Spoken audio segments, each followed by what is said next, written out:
Hello and welcome. You're watching Beyond World is One. My name is Mohammed Saleh, and let's start this broadcast by taking a quick look at what is making headlines at this hour.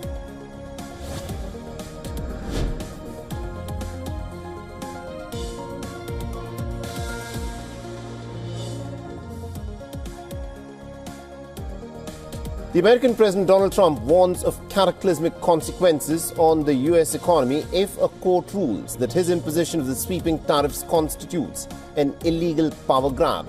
Says the halt of tariffs will cause a Great Depression.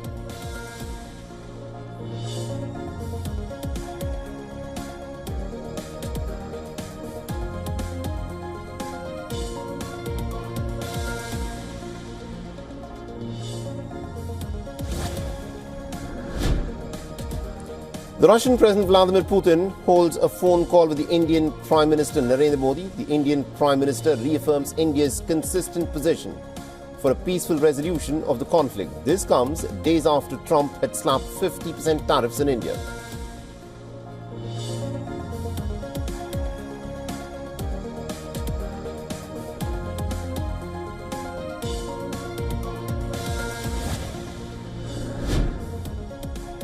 A report by Fox News says that a summit between the US President Donald Trump and his Russian counterpart Vladimir Putin will take place on Monday. Diplomatic pressure mounts as Trump asks Italy to organize a meeting with Putin in Rome or the Vatican.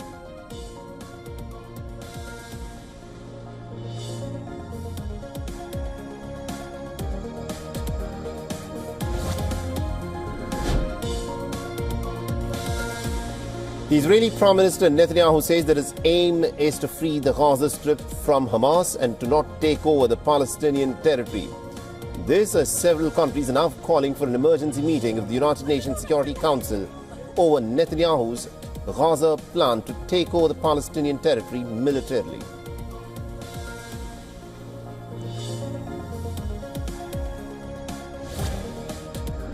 I think my view on the politics of 2028 is I'm not really focused even on the election in 2026, much less 1-2 years after that.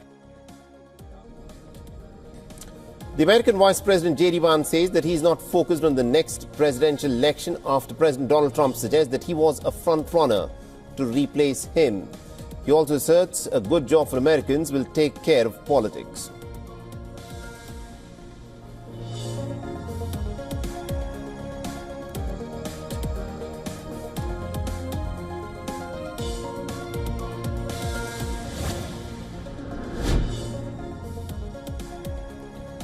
And China sharply criticizes the Philippine President Ferdinand Marcos Jr. after he suggested his country will be drawn into a potential conflict between China and the United States or Taiwan, and says that Manila must stop making trouble in South China Sea.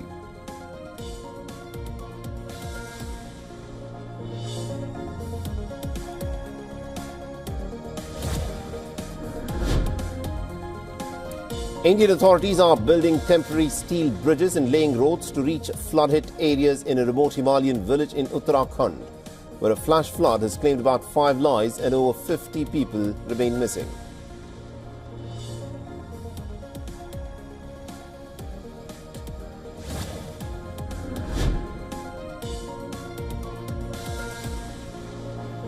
And firefighters battle a fierce blaze just north of Los Angeles that has scorched at least about 5,000 acres and has triggered evacuations in Ventura and Los Angeles counties.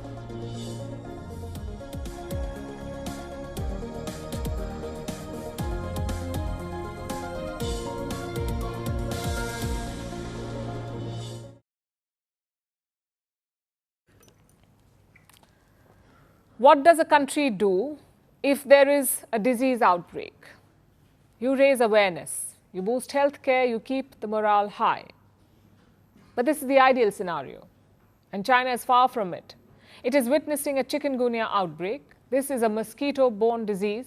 It is rarely fatal, but it has put Beijing on edge. Over the past month, China has reported about 8,000 chikungunya cases, so authorities are scrambling to control the situation. There are lockdowns, fines, drone patrols. Police are barging into people's homes, even taking blood samples of children forcibly without any parents present. This has stirred outcry in the country But it is a story the people of China know all too well. Here's a report. A single mother living in Zhangjiang, a port city in China's Guangdong province, was working the night shift. She was not at home. That's when a uniformed police officer entered her home in the middle of the night, went to her children's bedroom, and took blood samples from the girl and the boy without their mother's consent. Why? Because the son had a fever. This is one of the many alarming cases popping up across China these days. Because of chikungunya. This is a mosquito-borne disease. It spreads after people are bitten by the insect with the virus. Once infected, people get fever, muscle and joint pain, nausea and rashes. But it is rarely fatal. Chikungunya outbreaks are common in Asia, Africa, and South America. But this is the first time China has seen such a major occurrence of it, and it is on edge. The virus has been spreading in the southern part of the country. It started about a month ago. So far, about 8,000 cases have been reported. China is scrambling to control the outbreak of this non-fatal disease. Lawmakers are trying to motivate people by saying that China would strive to win the battle against the chikungunya fever epidemic. A range of measures has been put in place, from removing pools of stagnant water, which are mosquito breeding grounds, to asking people to empty pots and pans that collect water, to spraying insecticides, drone inspections, and even pushing for the use of mosquito coils. So much so that it puts fancy marketing campaigns to shame. But China being China hasn't stopped here. It is also infringing on people's rights. Authorities have boosted surveillance. People's daily lives are being monitored. Pharmacies have been told to report the sale of certain drugs, like the ones used to treat fever. Authorities have threatened to fine people who don't comply with their rules.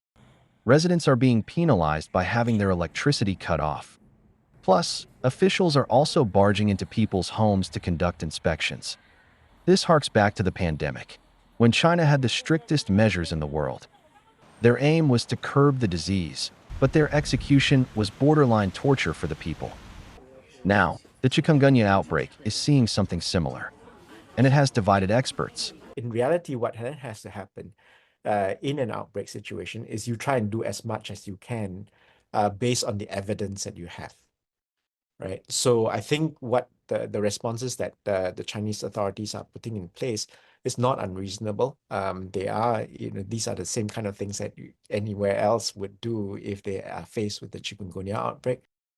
But the extreme measures have stirred a huge outcry in China. People are sharing videos on social media app Weibo, where hashtags about the incident have been viewed about 90 million times. But if history holds any signs, this will not deter Beijing. After all, their biggest goal is to protect their image. And for the land of the Wuhan virus, another disease outbreak is not a good look. Users of ChatGPT's free version woke up to find the latest version of OpenAI's chatbot, GPT-5, on their phones. In an unprecedented move, GPT-5 has been offered to all users, not just those on paid plans. And the OpenAI CEO, Sam Altman, hailed GPT-5 as the best model in the world. Microsoft CEO, meanwhile, announcing the integration of GPT-5 across platforms like Copilot and others. Not to be outdone, Elon Musk replying to Nadella's ex-post, warning that OpenAI could eat Microsoft alive, quote unquote. GPT-5 is OpenAI's first unified model that basically consolidates the task-specific abilities of different series and combines that with the speed of previous GPT series. It's like a one-stop shop for everyone that can also accomplish tasks for users, eliminating the need to create an AI agent. OpenAI CEO has said that GPT-5 excels in writing, coding, finance, even healthcare tasks.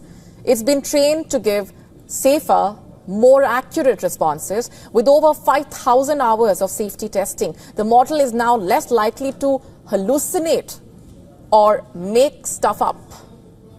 Interestingly, GPT-5 can choose to decline to answer a question if it detects risk to the user or others. Altman described GPT-5 as having a team of PhD-level experts in your pocket, quote unquote. Before, maybe it was like talking to a college student. Real intelligence, real utility. But with GPT-5, now it's like talking to an expert, a legitimate PhD level expert in anything, any area you need, on demand, that can help you with whatever your goals are. OpenAI also demonstrated vibe coding, a feature that lets users build apps just by writing a simple prompt. In one test, GPT-5 built 2 language learning apps in seconds with flashcards, quizzes, progress trackers. The model is now rolling out to ChatGPT's free Plus Pro and Team users, with enterprise clients to follow next week. If you're an American and planning to retire anytime soon, we've got some news for you. In what can be called a major investment shakeup, US President Donald Trump has signed an executive order enabling access to alternative assets for millions of Americans who invest in 401k and other defined contribution retirement plans. What kind, you ask? Well, Trump's order basically opens up avenues for including private equity, real estate, cryptocurrencies, and other alternative assets in workplace retirement plans, thus marking a sweeping shift that could unlock access to the roughly $12 trillion defined contribution retirement market. And until now, most plans held familiar assets, stocks, bonds, cash-like investments. But via this executive order, Trump instructed the Labor Department to revise guidance for money and property managers and regulations, thus paving the way for alternative investments to enter retirement portfolios. This is being touted as a major shift from the previous policies, which handed such access privilege primarily to the wealthy and government workers and investors. And by far, possibly the biggest move by the Trump administration to bring private assets to defined contribution accounts, and also reportedly in a bid to provide increased retirement security. Important to note here, this also comes amid the Trump administration's push to embed in crypto in the American economy quickly and broadly. From taxes to mortgages to retirement planning, Donald Trump wants to cover as many bases as possible. And experts are saying a move like this opens up the doors of more investment options to Americans who previously felt limited with less versatile options to choose from. Just for context here, Americans have trillions invested in employer-sponsored plans. The move could open up $12 trillion in defined contribution plans, including roughly $9 trillion in retirement investment for private asset managers. And this sparked some quick moves already, with firms like BlackRock planning to launch a retirement fund next year with a 5 to 20% allocation to private equity and private credit. Another inviting factor is the potentially higher long-term returns such investments might attract on a frequent basis.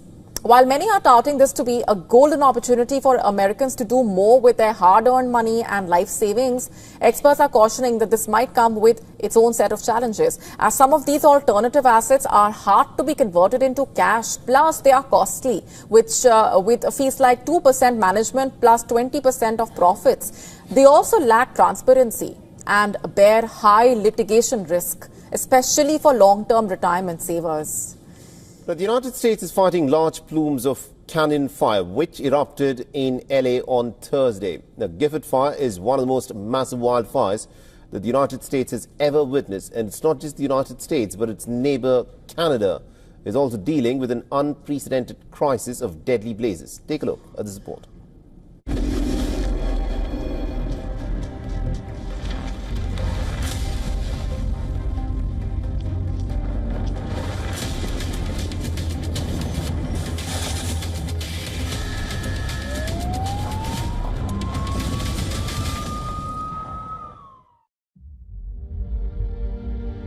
America is under the grip of a deadly flame.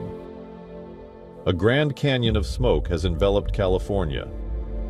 What started as a brush fire in mountainous area of Los Angeles rapidly spread through the Los Angeles County on Thursday, forcing thousands of evacuations within minutes, and quickly becoming one of the largest wildfires U.S. has ever seen. It burnt a part of LA's Los Padres National Forest, wreaked havoc in nearby Ventura County, and has led over 50,000 to evacuate from their homes. Firefighting crews are working in steep, inaccessible terrain as they battle heat wave-like conditions. Nearly 900 homes in northern Los Angeles remain under threat. Flames race through rugged canyons, ranches, and forest land. Authorities are still investigating what caused the Gifford to explode. But it is not just Gifford that Americans are worried about.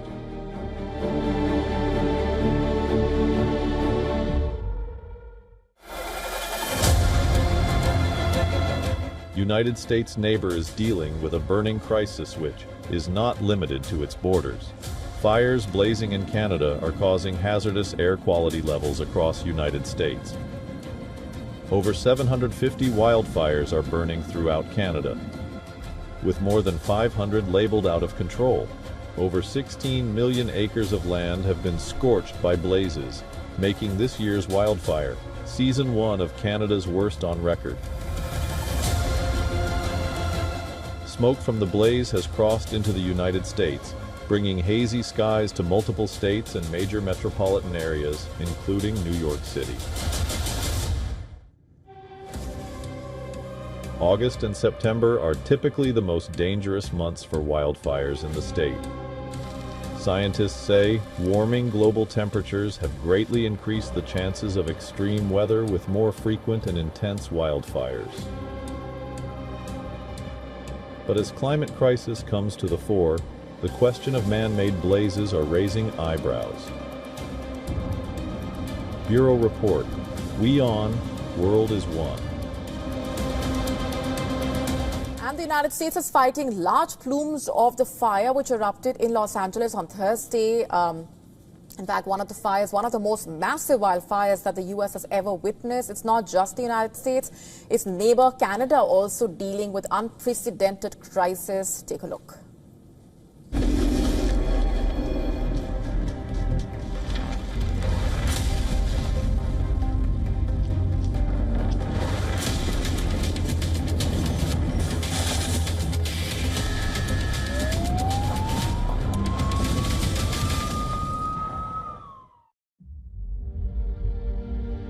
America is under the grip of a deadly flame.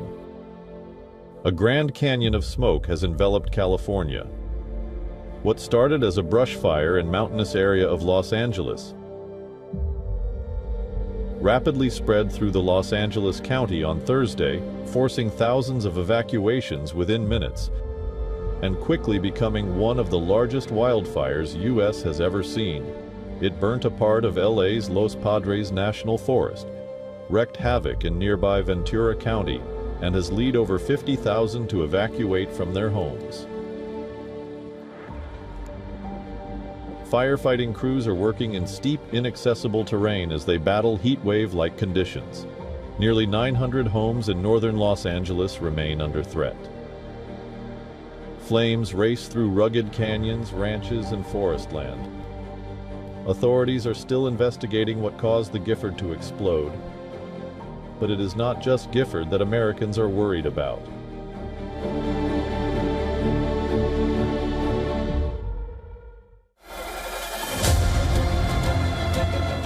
United States neighbor is dealing with a burning crisis which is not limited to its borders. Fires blazing in Canada are causing hazardous air quality levels across United States. Over 750 wildfires are burning throughout Canada, with more than 500 labeled out of control.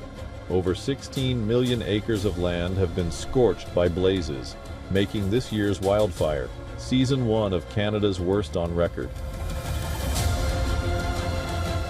Smoke from the blaze has crossed into the United States, bringing hazy skies to multiple states and major metropolitan areas, including New York City. August and September are typically the most dangerous months for wildfires in the state. Scientists say warming global temperatures have greatly increased the chances of extreme weather with more frequent and intense wildfires. But as climate crisis comes to the fore, the question of man-made blazes are raising eyebrows. Bureau Report, We On, World is One. in Brazil, indigenous activists are accusing the United States of crossing a line as Brazil prepares to host the COP30 climate summit. Activists are calling out Washington's support for those accused of plotting a coup and slamming new U.S. tariffs as political retaliation. What's their message? Respect the democracy the way they respect yours. Take a look.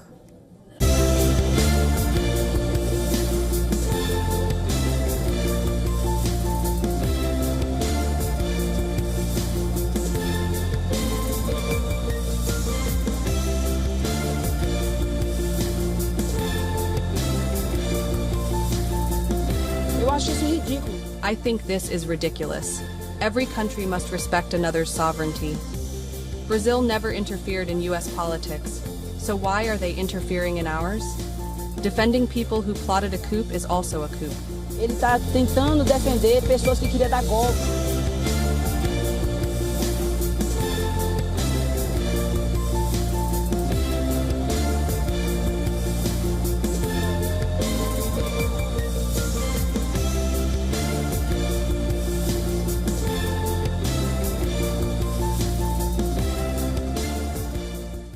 A controversial symbol of colonialism has finally fallen in Trinidad and Tobago.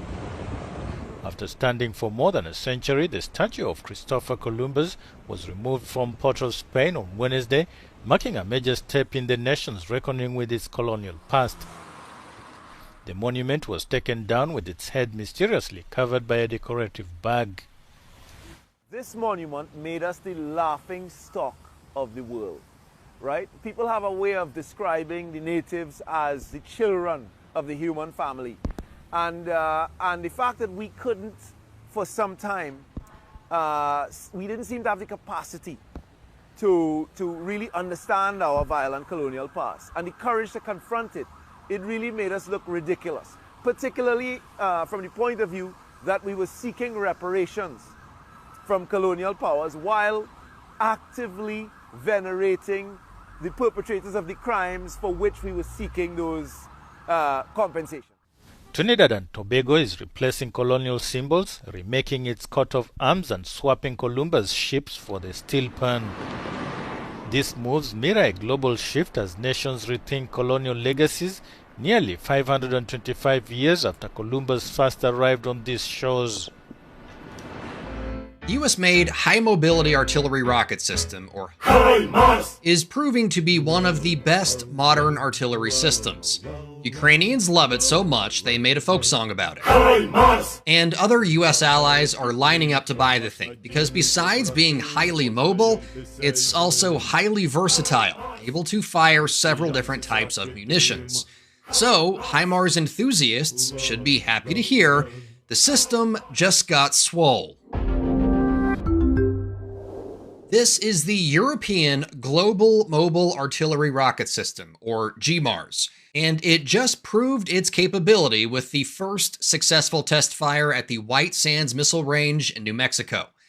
The GMARS is the product of a partnership between US-based Lockheed Martin, maker of the HIMARS system, and Germany's Rheinmetall, which is providing its expertise in large militarized trucks for the project. Let's start with the business end of the system, the launcher itself. It's based on the same basic principles of the HIMARS pod launch system, but it's twice as big. That means a single GMARS can fire either 2 ATACMS missiles, 4 of the US Army's new precision strike missiles, or 12 227mm guided rockets. But wait, there's more. Since many European rocket launchers use 122mm rockets, the GMARS will eventually be able to fire those as well. Here's something else that's pretty interesting. Lockheed Martin says it's working on a ground-launched version of its long-range anti-ship missile, the LRASM, and Lockheed wants to be able to fire it from the HIMARS. The LRASM is shaping up to be an amazing missile, stealthy, long-range, able to operate in swarms in denied environments, truly a monster in the form of a munition. At the same time, Rheinmetall says future GMARS munitions options include a surface-launched cruise missile. So while neither company is openly saying the GMARS will eventually fire the LRASM, if the HIMARS can do it, the GMARS can do it too. Neither system would be what it is, though, without the ability to move. To accomplish that critical task, the GMARS is based on Rheinmetall's HX vehicle series. Rheinmetall is Europe's #1 manufacturer of wheeled and tracked tactical vehicles, and they brought all of that experience to bear in the design of the GMARS. It has an automated load handling system, armored cab, and what's being called a future-proof electronic architecture that enables things like autonomous operations. And for as big as it is, the 8x8 GMARS is still pretty mobile, making shoot and scoot operations more than manageable. The GMARS vehicle came together and proved capable pretty quickly. Lockheed Martin and Rheinmetall only announced their partnership in 2023, which was, of course, after Russia's full-scale invasion of Ukraine, which was the impetus for the greatest surge in European defensive spending in decades. Who counts and who doesn't? President Trump says it's time to change how America measures its population, and he wants to make the adjustments before the next census. In a post on Truth Social, Trump announced he's directing the Commerce Department to launch a new census effort that excludes unauthorized immigrants and relies on updated modern figures. Trump says people who are in our country illegally will not be counted in the census. The Commerce Department oversees the U.S. Census Bureau, which handles the official head count every 10 years. The last was in 2020. The next is scheduled for 2030. But under the Constitution, the census is meant to count every person living in the U.S., not just citizens. This new push mirrors Trump's earlier move in 2019 to add a citizenship question to the census, a plan the Supreme Court blocked. Trump now says he wants to use data from the 2024 presidential election to inform the count, though he hasn't said how that would work. What's at stake? Census results determine congressional seats and distribute billions in federal funding for schools, hospitals, or infrastructure. If immigrants without legal status are left out, states with large immigrant populations like California and Texas could lose seats in Congress and miss out on federal dollars. California has more than 2.7 million unauthorized immigrants. Texas has around 2.1 million, according to federal and policy estimates. Those residents still use public infrastructure, but if they aren't counted, states may not receive funding to support those services. A federal judge has issued a 2-week pause on construction at the immigrant detention center known as Alligator Alcatraz. However, state officials say it won't shut down the facility in the meantime. A federal judge issued her ruling amid a lawsuit filed by environmental groups. The groups have concerns the facility could negatively impact endangered species that call that part of South Florida home. It is basically an order that a judge imposes to keep the status quo until they figure out what is going on in terms of the allegations. The government argues the state of Florida actually runs the facility, and therefore it does not violate federal environmental laws. Even as this case continues, another filed by the ACLU focuses on the alleged human rights abuses of immigrants in the facility. We shall perhaps not use the word irony, that it's the protection of wetlands that perhaps can prevent continued human rights abuses. A spokesman for Governor Ron DeSantis said, despite today's ruling, immigration enforcement will continue at the facility. We spoke with Anna Weiser, a lawyer who represents several detainees at Alligator Alcatraz, about the ruling. If they're finding all kinds of violations, and now the judge issued an injunction for further construction, yes, to me, this is one step closer to shut it down. Straight Arrow News will continue to follow updates on this case as it moves forward. That's the moment U.S. Border Patrol agents hopped out of a Penske rental truck in a Home Depot parking lot in Los Angeles Wednesday. The immigration raid, dubbed Operation Trojan Horse, came just days after a federal appeals court upheld a federal judge's order to block indiscriminate detentions and arrests in Southern California by federal immigration authorities. U.S. Attorney Bill Esalee issued a warning as he shared footage from the raid, saying the enforcement of federal law is not negotiable and there are no sanctuaries from the reach of the federal government. Witnesses tell the Los Angeles Times the truck driver pulled up to day laborers outside the store, telling them he was looking for workers. As many gathered around the truck, more than a half dozen agents jumped out of the back of the truck. Some fled, but at least 16 people were reportedly arrested. Bystanders say unmarked vans and other vehicles showed up along with border agents shortly after the truck to help conduct the raid. Some of those arrested are reportedly street vendors and day laborers. The Trump administration, however, argues the area is a hotbed for MS-13 activity. But Los Angeles Mayor Karen Bass disputes this assertion, contending these were people simply looking for a day's work in a store parking lot.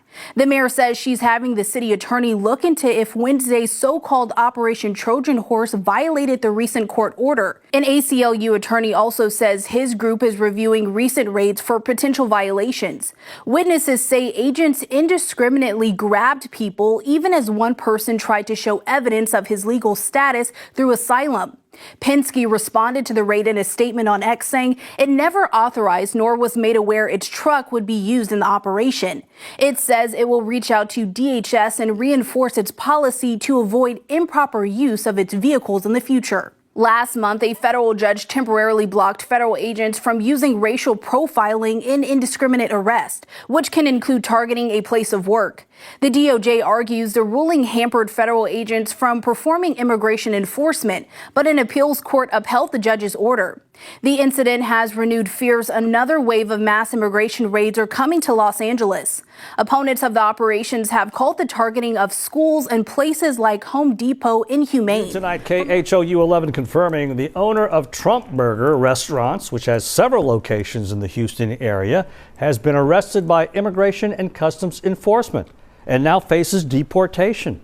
ICE says Roland Biani, a 28-year-old from Lebanon, overstayed his visa after entering the U.S. back in 2019. He was taken into custody in May and is now out on bond as he awaits immigration proceedings.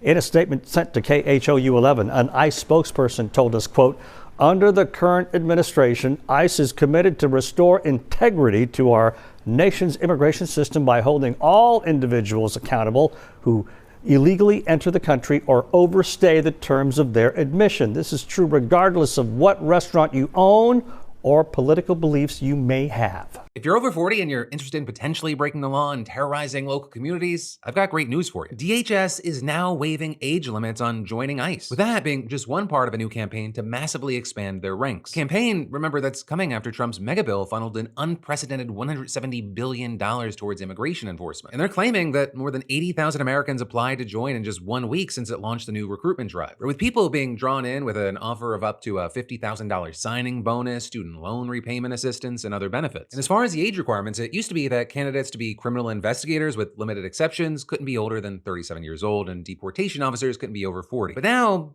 they don't care, assuming that you meet the other limited requirements, with DHS actually announcing it by posting this, saying we're taking father-son bonding to a whole new level. To which you saw certain things play out, like someone responding saying drop the degree requirement and let the good old boys in. Think I can handle a little discomfort and taking down illegals, don't need a degree for that. To which DHS proudly responded, no college degree required to be a deportation officer. Superman! Do you need any help? He was known in the 90s as Superman, and now Dean Cain is suiting up again, but this time as an ICE agent. I felt it was important to join with our first responders to help secure the safety of all Americans, not just talk about it. So I joined up. 59-year-old actor Dean Cain made the announcement Tuesday on social media, confirming it Wednesday in an interview with Fox News' Jesse Waters. I will be sworn in as an ICE agent ASAP. Cain joined a police force as a reserve officer back in 2018. When asked what inspires him to serve, this country was built on patriots stepping up, whether it was popular or not, and doing the right thing. I truly believe this is the right thing. One user commented on Cain's X video saying, unfortunately, you can't join ICE if you're over 37 years of age, even if you're a fully licensed state law enforcement officer. ICE is actively recruiting new agents, and the Department of Homeland Security announced Wednesday it's dropping age limits for new recruits. We'll get you trained and ready to be equipped to go out on the streets and help protect families. Their goal is to help meet the White House target of 3,000 arrests of unauthorized immigrants per day, according to White House advisor Stephen Miller. In July, ICE announced a recruitment bonus and student loan help, which Kaine did mention in his social media video. The agency announced Wednesday they received more than 80,000 applications for just 10,000 openings they have. For the first time in nearly 90 years, Japanese warships docked in New Zealand. It's a symbolic development, part of Japan's wider push to build military ties in the Pacific, especially at a time when strategic alliances in the region are being redrawn. Take a look.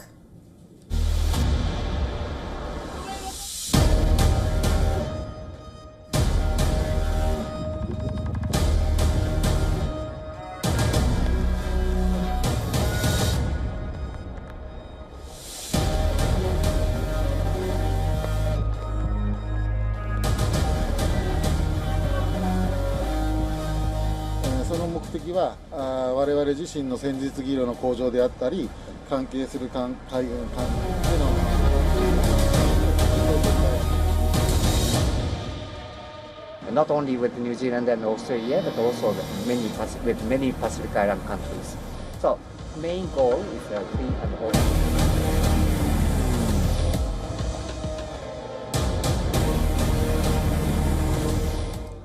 All right, so let's start with some breaking news that has just come in, where amidst calls to scrap the Gaza military takeover plan, the Israeli Prime Minister Netanyahu has now issued a fresh statement in a post on X.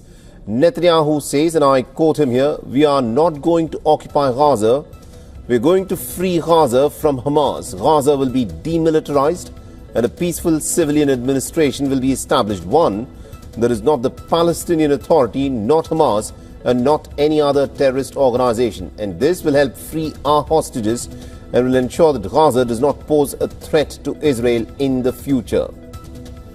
Netanyahu has justified his Gaza's military takeover plan as his Western European allies have opposed the plan.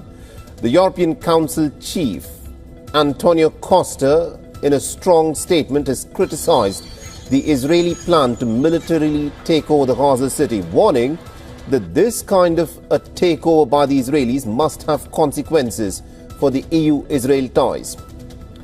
Meanwhile, the Israeli tanks are stationed in areas near the border with Gaza Strip as Israel's political security cabinet has approved a plan to militarily take over the Gaza city, expand its military operations despite intensifying criticism at both home and abroad.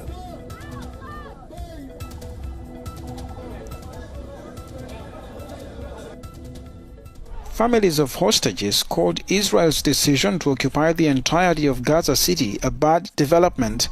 The move equally drew a swift dismissal from Hamas. The UN Agency for Human Rights condemned the decision, saying it would result in more atrocity crimes. On all evidence to date, this further escalation will result in more massive forced displacement, more killing, more unbearable suffering, senseless destruction and atrocity crimes. The war in Gaza must end now. The city has endured heavy bombardment but hasn't seen a ground offensive yet. The move would see Palestinians forced from the city to concentration camps in central Gaza. The Israeli government decided on a path that we hostage families feel puts at danger the living hostages as well as the deceased hostages that never will be found. And we ask, what is the plan now that is different from the last 22 months? And it just sounds like more of the same. It sounds like the Israeli government does not have a good answer and does not want to talk to the public. It's very unfortunate that the Prime Minister is not willing to speak in Hebrew, in his voice to the people here and explaining his actions and taking questions from the media. And he's just hiding behind government PR. Some Israelis, however, support the escalation, saying it is necessary to defeat Hamas.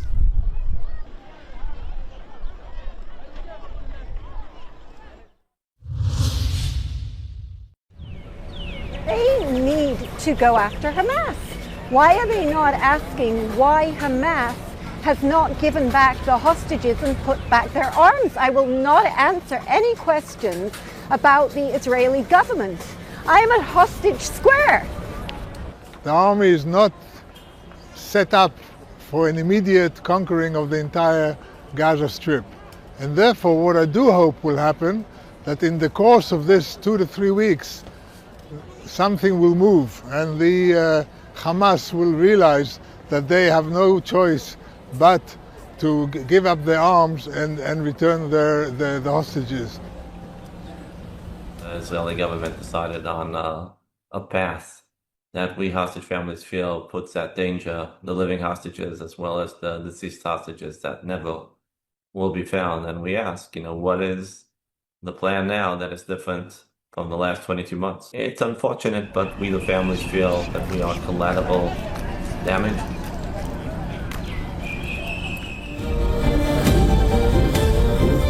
Well, we don't want to keep it. We want to have a security perimeter, and we don't want to govern it.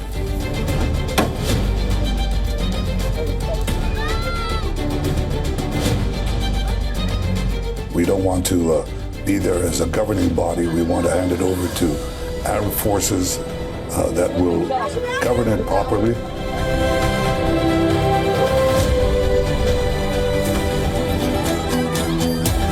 That's not possible with Hamas.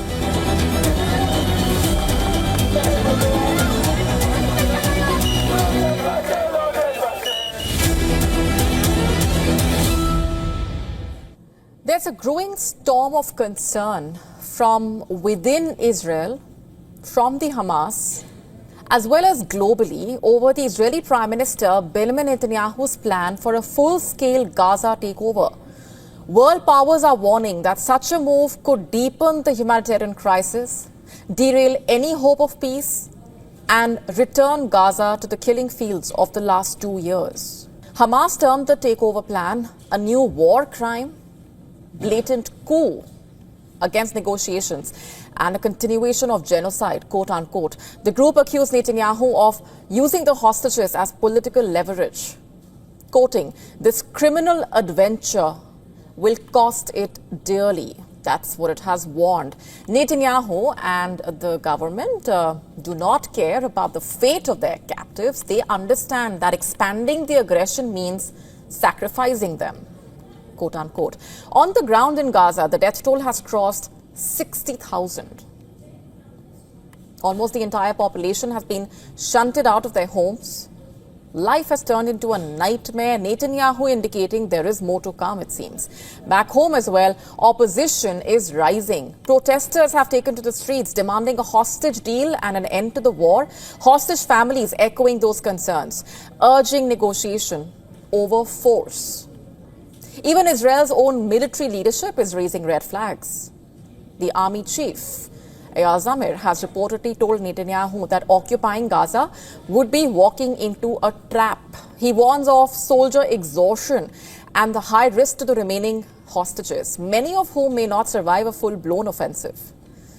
From China to the UK, from Turkey to the United Nations, the message is clear. Any expansion of Israeli military control in Gaza would be a dangerous escalation. Global voices are calling for restraint and urging Israel's allies, especially the United States, to exert pressure on Netanyahu's government. The present division of control over Gaza shows that Israel Defense Forces already control more than 75% of the strip. Palestinian control continues over Gaza City, Deir al-Balah in central Gaza, extending to parts of Khan Yunis and Al-Mawasi in the south. Netanyahu has outlined a multi-phase plan for Gaza. In the first phase, Israel would issue an evacuation notice to the residents of Gaza City to allow time for establishment of civilian infrastructure in central Gaza.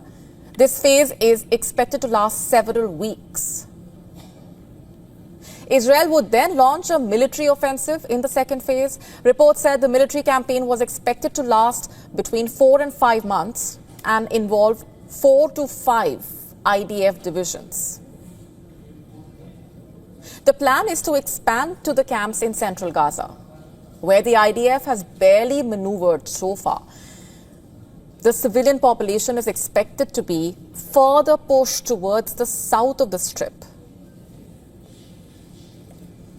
while maneuvers take place in areas where hostages are believed to be held, with efforts towards avoiding any harm to them.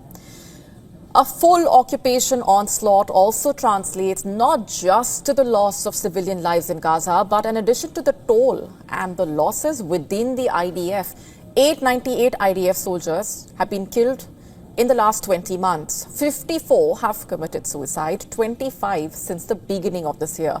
3,770 soldiers have been diagnosed with post-traumatic stress disorder, PTSD, and of the 19,000 soldiers injured, roughly 10,000 are experiencing psychological symptoms.